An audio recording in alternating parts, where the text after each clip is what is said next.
আসসালামু আলাইকুম। আমাদের দেশে একটি প্রচলন আছে একটা কথার, যে গাধা নাকি জল গলিয়ে খায়। অবশেষে জেলেনস্কি সেই একই পথে হাঁটছে। কারণ বর্তমানে তিনি রাশিয়ার সাথে শান্তি চুক্তিতে রাজি হয়েছে এবং তাদের দেশ যেগুলো অঞ্চল রাশিয়ার দখলে ছিল সেইগুলো তিনি ছেড়ে দিতে রাজি হয়েছে। হয়তো আগামী শুক্রবার ট্রাম্প এবং পুতিনের একটি আলাস্কায় একটি বৈঠক হওয়ার কথা আছে।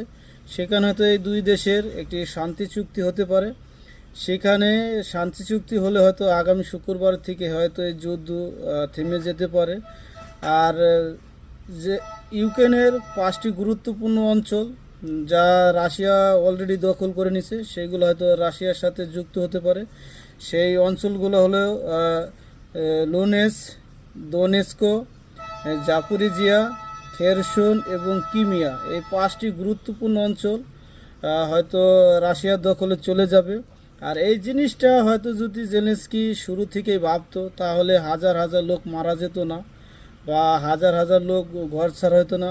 প্রায় অনেক লোক প্রায় দেশ ছাড়া হয়েছে। আর এর মাধ্যমে হয়তো আমরা অনেক কিছুই বুঝলাম বা একটা জিনিস পাইলাম। কারণ এই জেলেনস্কি যেই ইউরোপীয় ইউনিয়ন বা অন্য পশ্চিমাদের কথায় তিনি যুদ্ধ করেছেন, কিন্তু আজ তারা পিছন থেকে সরে যাচ্ছে বা তাদের স্বার্থের জন্য এই যুদ্ধটা পরিচালনা হয়েছে।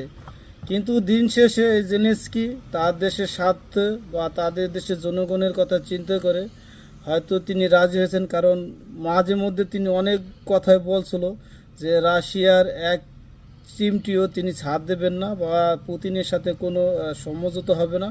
কিন্তু দিন শেষে রাজি হয়েছে। আর এতে আমরা হয়তো একটা সমাজে একটা মেসেজ পাই যে হয়তো পরের কথায় যদি আমরা কোনো মানুষের সাথে মারামারি এইগুলো করি, কিন্তু অবশেষে তারা সময় হলে কিন্তু পিছন থেকে আপনার চলে যাবে।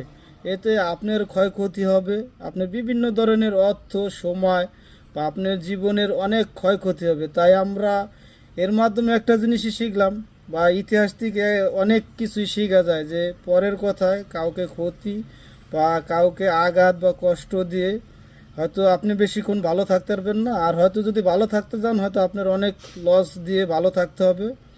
তাই আমরা যতটা সম্ভব মানুষের সাথে মায়ের ক্যানজাম এইগুলো এড়িয়ে চলবো। ভালো থাকবেন সবাই। আল্লাহ হাফেজ।